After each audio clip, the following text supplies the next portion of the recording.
Então, boa noite a todos, todas e todes. Sou Elaine Gomes, uma mulher de pele clara, cabelo castanho claro.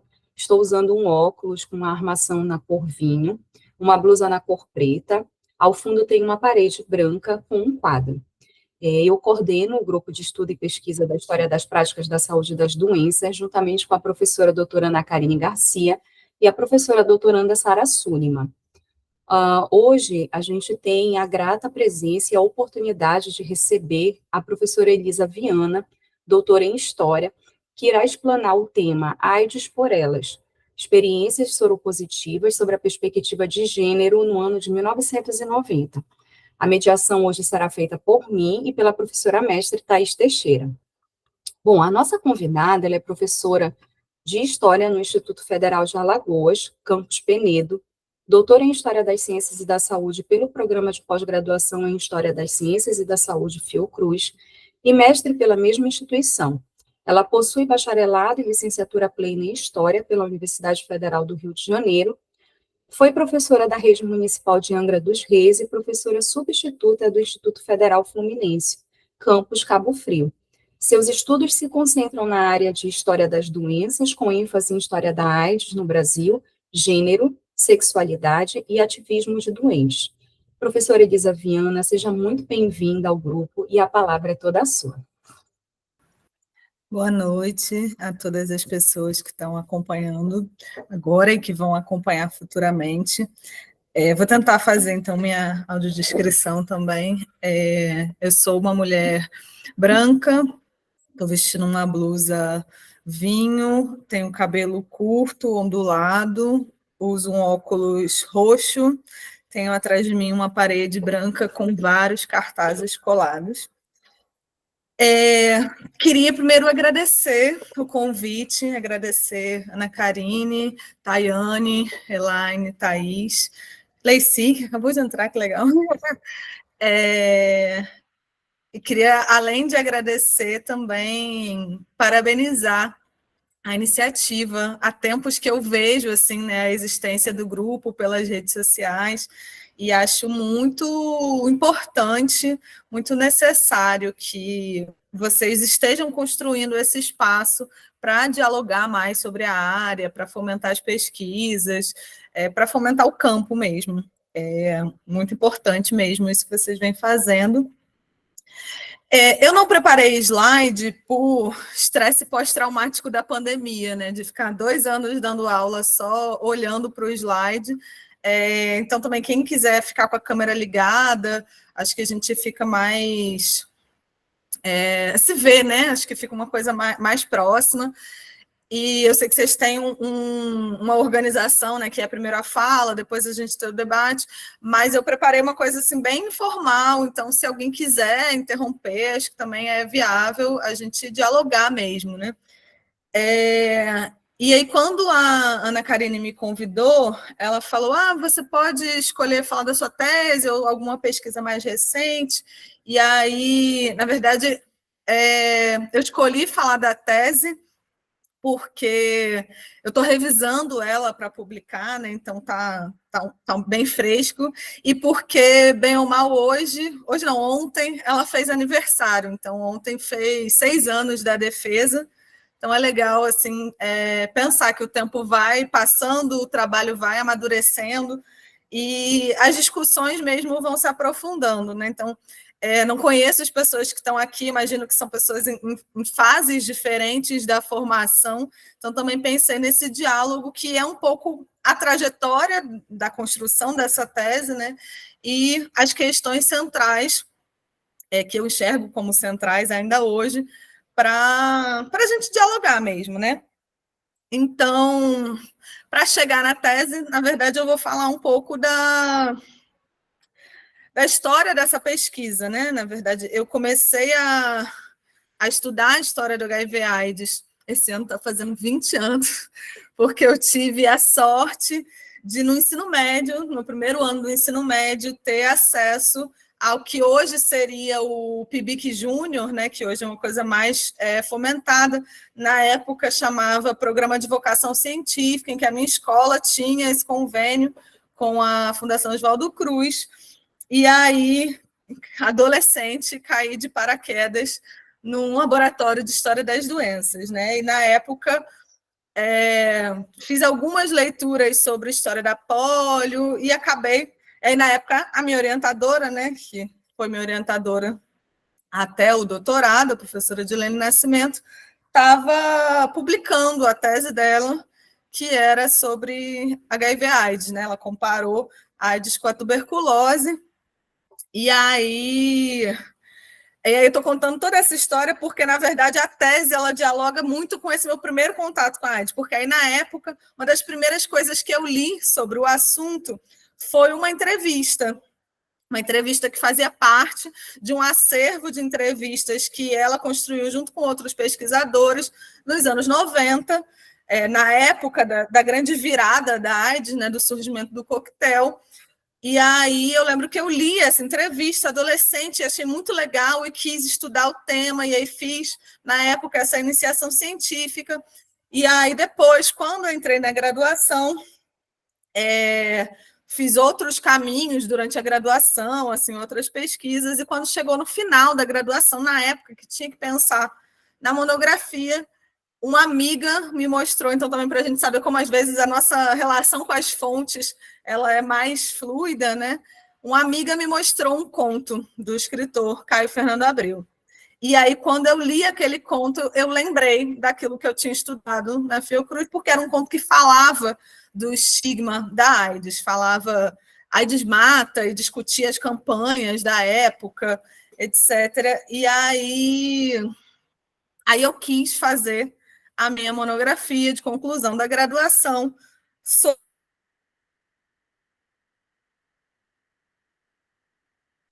esses textos que eu tinha encontrado. Para quem não conhece, é um escritor brasileiro, gaúcho, que é considerado o primeiro escritor brasileiro a falar de AIDS. E, além disso, ele, depois dos anos 2000, né, se tornou famoso pelos outros temas, né? Ele morreu em 96, mas foi redescoberto nos anos 2000 por ser um escritor que aborda a sexualidade, drogas, os dilemas das grandes cidades, né? Nasceu no Rio Grande do Sul, mas viveu muito tempo em São Paulo.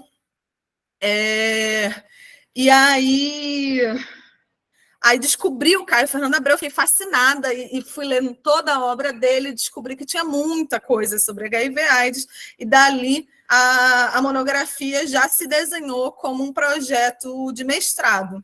E aí, no mestrado, eu analisei, eu comparei, né, os textos do Caio Fernando Abreu, já pensando a experiência da doença, né, que aí é porque ele tem... ele aborda o HIV, né, antes como um medo, como essa ameaça do estigma, da culpabilização da sexualidade, e depois ele se descobre soropositivo e escolhe fazer uma narrativa do seu adoecimento até para não deixar que a imprensa, que outras pessoas fizessem uma narrativa estigmatizante. Então, ele opta por narrar a própria experiência numa contramão da culpabilização da doença também. E aí, no mestrado, comparei, né, os textos do Caio Fernando Abreu com os textos de um outro escritor, que é um escritor francês chamado Hervé Guibert, que tem a semelhança inicial de ter sido o primeiro escritor na França a falar de HIV/AIDS. Então, eu aproximei essas duas trajetórias, pensando na primeira década da epidemia, numa nova doença, na ausência de resposta do poder público, na disputa discursiva, e no estigma e na culpabilização. E aí, nesse processo da pesquisa, da dissertação, né, eu me deparei com alguns textos, né, alguma coisa que já tinha na historiografia, alguns trabalhos que até analisavam a obra do Caio Fernando Abreu e outros escritores que falaram sobre HIV/AIDS depois. E aí, um dos caminhos da minha tese veio de uma nota de rodapé de um livro que chama Autobiografias e AIDS, em que o autor, que é da área da literatura, chama Marcelo Secron Bessa, ele fala de homens escritores homossexuais assumidos que abordaram a AIDS na literatura e, num dado momento, puxa uma nota de rodapé e diz: algumas mulheres também escreveram alguns textos, mas eles não tiveram tanta relevância editorial. E aí eu fui atrás desses textos citados nessa nota de rodapé, né? Nessas autobiografias de algumas mulheres que não tinham sido consideradas relevantes do ponto de vista da literatura. E, além disso, me deparei com uma mudança no próprio perfil epidemiológico, né? Então, uma coisa que o próprio ativismo ligado ao HIV/AIDS já denunciava, né? E aí tem outras coisas que não estão necessariamente na tese, que eu vou apontando assim, da história da doença mesmo, né? Então, a primeira organização no Brasil voltada para o HIV/AIDS foi o GAPA, Grupo de Apoio e Prevenção à AIDS, criado em São Paulo, que depois passou a ter sedes em vários estados, acho que chegou a ter sede em 20 estados. Em 87, se eu não me engano, foi criado pela Vida, que também é um outro grupo importante. O próprio Grupo Gay da Bahia, que já existia, vai se tornar importante no ativismo da AIDS, o Grupo Arco-Íris também. Então, a gente vai ter uma diferença assim, na história da HIV/AIDS, que é essa mobilização dos doentes, inicialmente um pouco inspirados numa mobilização internacional, que aí também entre os primeiros grupos, mas o GAPA, na verdade, é anterior, até os grupos internacionais. A gente vai ter grupos internacionais também com ativismo intenso, como o ACT UP, em São Francisco, em Paris, e essa mobilização ela vai ser muito importante para, desde o começo, cobrar respostas públicas, combater o estigma, criar outras estratégias de prevenção e de tratar da doença que não fosse a dos discursos oficiais à época, né? E aí, por que eu estou falando tudo isso? Porque esses grupos, eles vão, desde o começo, defender a necessidade de uma prevenção, considerando que a AIDS não podia ser vista só como uma doença de gays, que ela ser vista assim não só era prejudicial do ponto de vista do preconceito, como esse preconceito faria com que a doença se espalhasse. E aí é dessa denúncia que parte a minha reflexão que resultou na tese. Então, eles estão desde os anos 80, do final dos anos 80, apontando isso, e aí a gente vai ter alguns nomes fundamentais, como o Herbert Daniel, que foi um dos maiores ativistas no movimento da AIDS. E aí, depois da tese, acho que em 2018 também, saiu uma biografia muito legal sobre ele, para quem não conhece, escrita pelo James Green, chama Herbert Daniel, Revolucionário e Gay. Então, é uma figura política importante, porque ele foi militante na ditadura e é uma pessoa que vai reivindicar a discussão da sexualidade dentro da esquerda, num momento em que o Brasil, de fato, não tinha abertura para essa discussão. Vai ser a última pessoa, o último exilado a ter autorização para voltar para o Brasil, então tem uma discussão bem interessante aí. E vai ser um dos primeiros ativistas no contexto da AIDS, denunciando, criando uma série de conceitos e denunciando uma série de coisas à época. E aí, enfim, aí essa denúncia que o ativismo da AIDS já trazia, de que a AIDS precisava ser vista como uma doença de todos, que podia atingir a todas as pessoas, fez com que, nos anos 90, acontecesse uma mudança significativa no perfil epidemiológico da doença. E essa mudança vai ser justamente um aumento de mulheres heterossexuais em contato com o HIV, na época ainda, quase que obrigatoriamente com a AIDS. E aí, pensando nessa mudança no perfil epidemiológico, nessa nota de rodapé que eu tinha esbarrado durante a dissertação, e na primeira entrevista que eu li, assim que eu comecei minha iniciação científica júnior, lá no primeiro ano do ensino médio, eu resolvi, para a tese, tentar analisar o que foi essa mudança, o que foi essa experiência com HIV/AIDS, que eu já vinha pensando a partir dos homens, de 2 homens homossexuais assumidos no começo da epidemia, o que teria sido essa experiência para essas mulheres, né? Para algumas pessoas, algumas mulheres que viveram justamente essa mudança do perfil epidemiológico. E aí, nesse sentido, eu fui atrás, né, não só dessas autobiografias da nota de rodapé, mas de algumas outras, e voltei a esse acervo de entrevistas. E aí eu não sei quem aqui trabalha com história oral, mas o que eu fiz não foi exatamente história oral, né? Então, porque essas entrevistas já tinham sido realizadas nos anos 90 com outro objetivo, tanto que o acervo tem um nome, era bem ligado a essa ideia da construção do ativismo. Dentro desse acervo, eu selecionei as mulheres e fui reler essas entrevistas pensando na questão da experiência do adoecimento, que não era o objetivo inicial.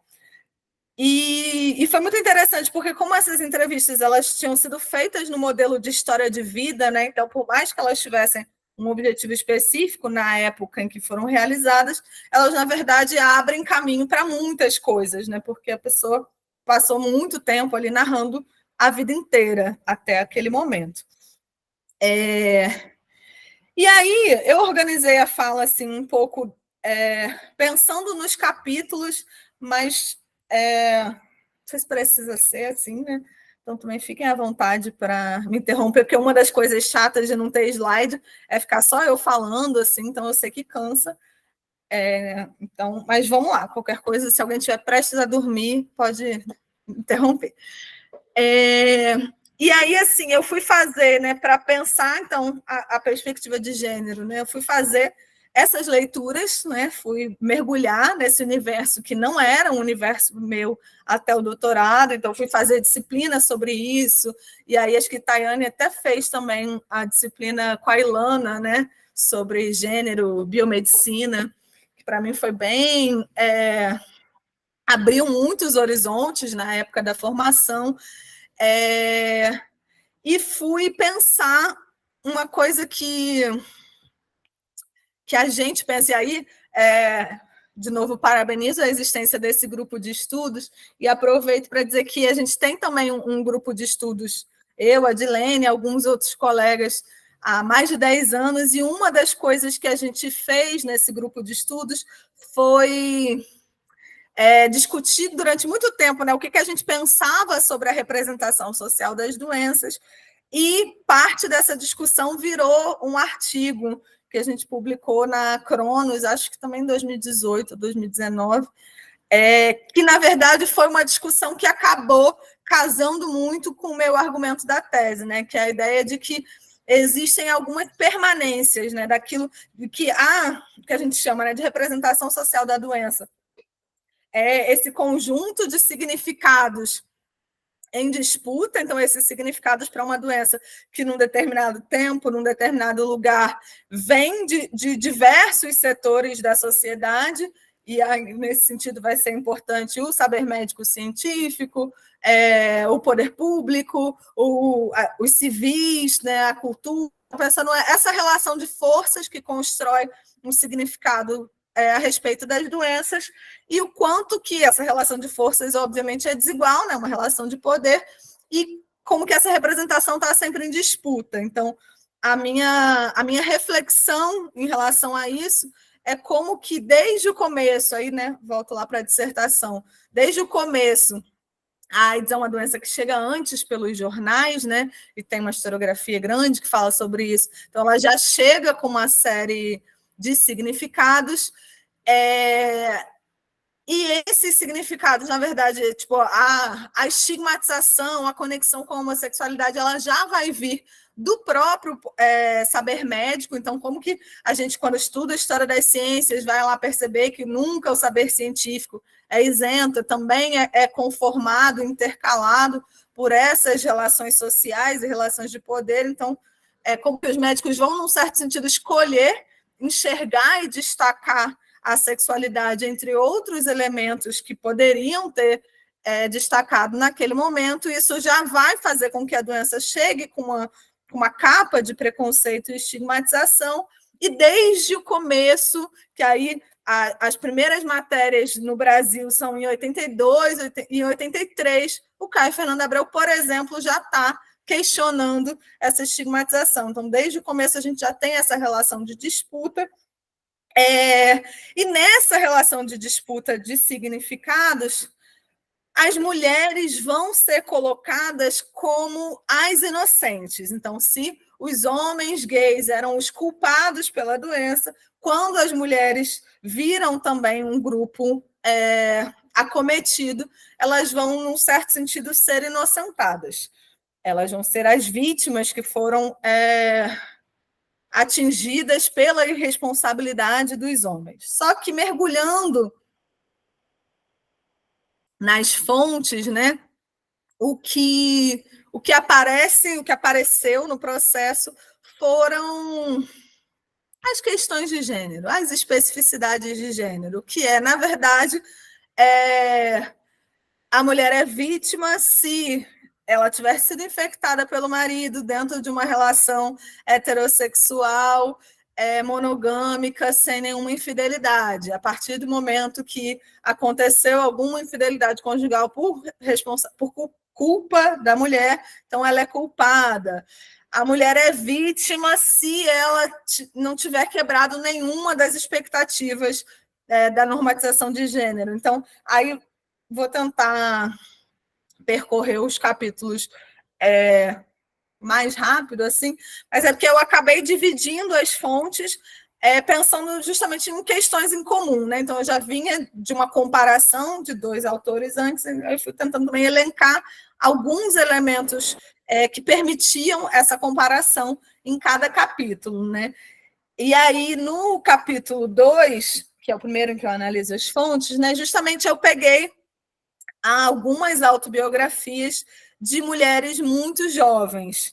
Então, e aí, nesse sentido, vão aparecer elementos como a virgindade, a iniciação à sexualidade,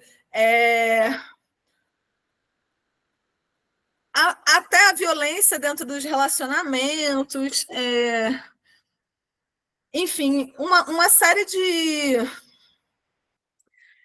discussões assim que vão lidar diretamente com a juventude, né? Nesse capítulo eu analisei uma autobiografia que foi muito famosa nos anos 90, início dos anos 2000, que é um livro chamado Depois daquela Viagem, que foi best-seller na época, e 2 livros que são da mesma autora, chamados Sorrindo Entre Lágrimas.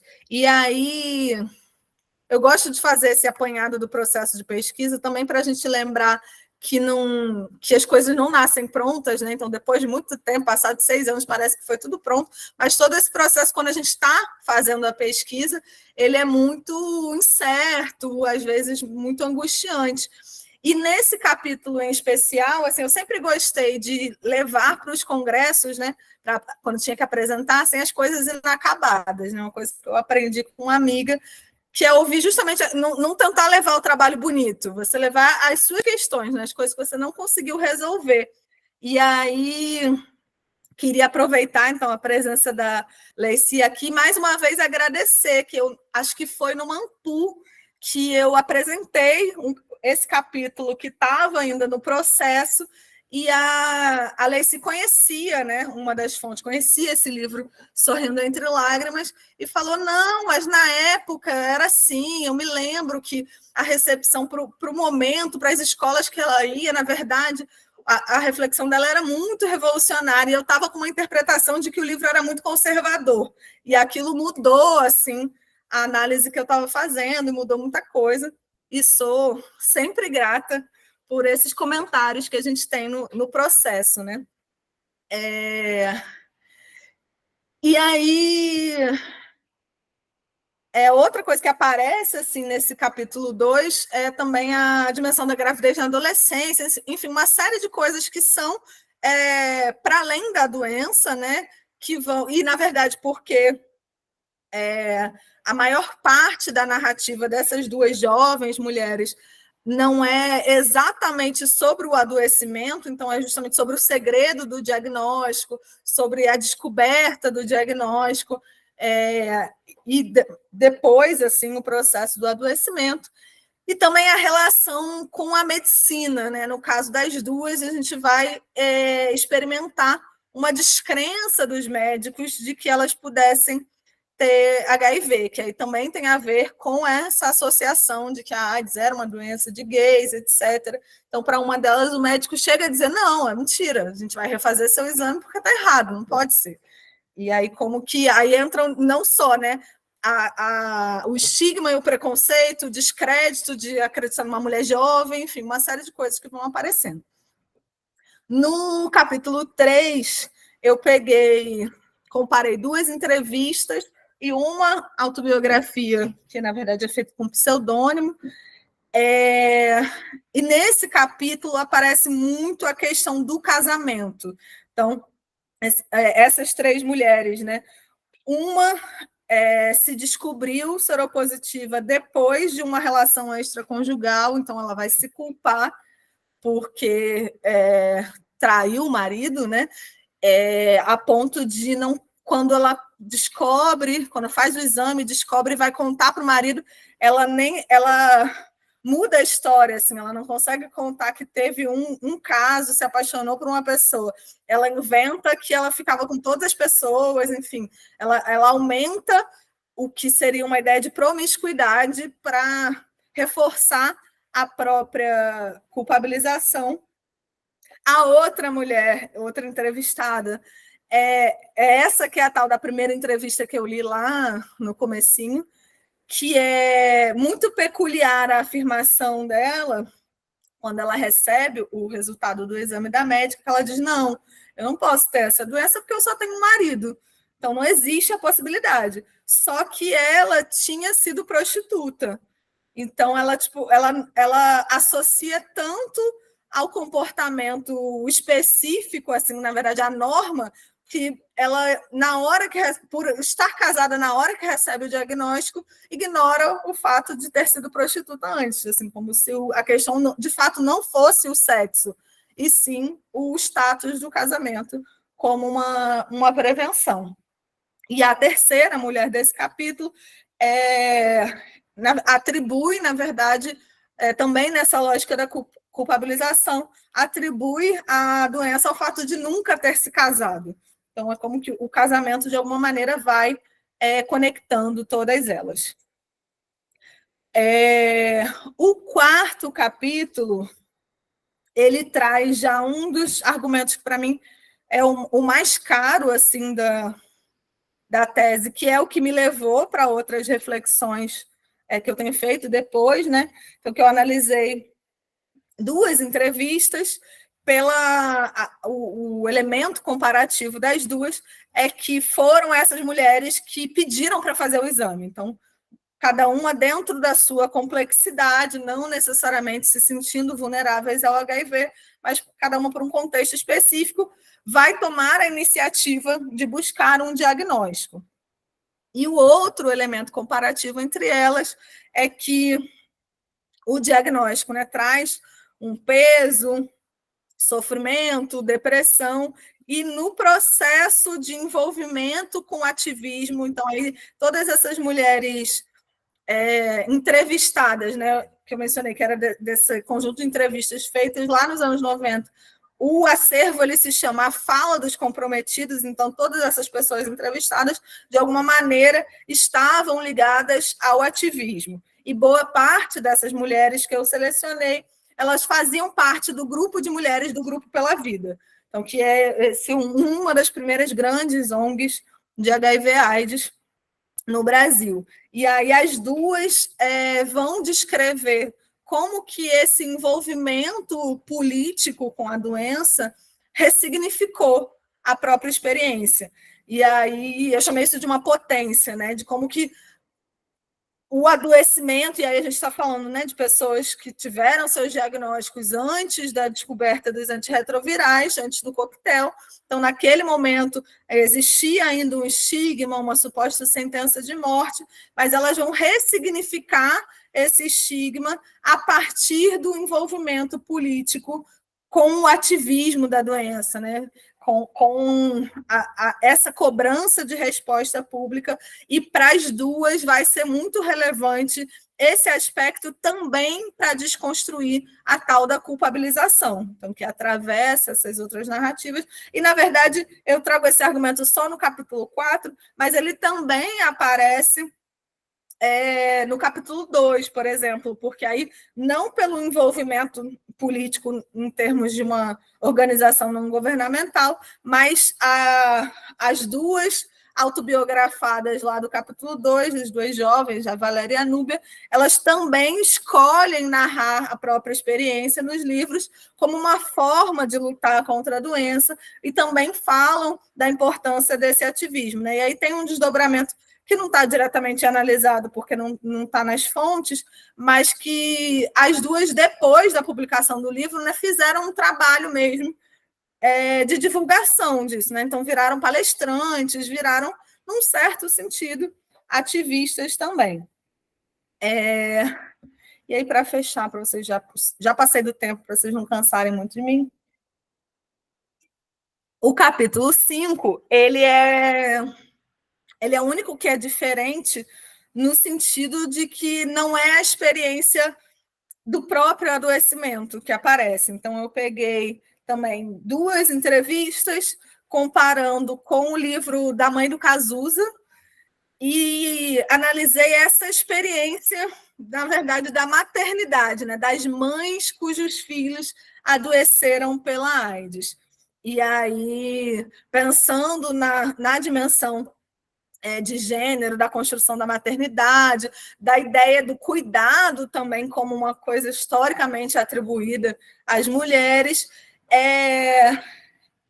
e também pensando no confronto que aparece nas fontes, né, dessas 3 mulheres, no confronto da própria homofobia, ao se depararem com a sexualidade dos filhos, com uma doença transmissível por via sexual, e, no caso de 2 delas, né, com a morte em decorrência dessa doença, num contexto em que essa morte era associada a uma culpabilização pela sexualidade. Então, como para elas 3 também, de novo, esse envolvimento, aí, no caso da Madalena e da Daisy, que são as do Grupo Pela Vida, pela participação na ONG, no caso da mãe do Cazuza, né, pela outra ONG que ela construiu depois, a Sociedade Viva Cazuza. Então, como que elas vão se reconciliar também com o luto, com a perda, com a sexualidade. E aí eu pego até uma expressão que uma delas usa na entrevista, que é a ideia de se construir como uma mãe homossexualizada.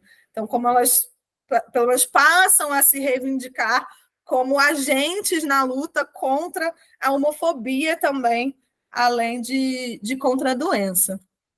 E é isso. Passam-se uns anos, fica fácil resumir um trabalho de 4 anos em meia hora. Mas fiquem à vontade para perguntas. Muito obrigada, Elisa, muito obrigada.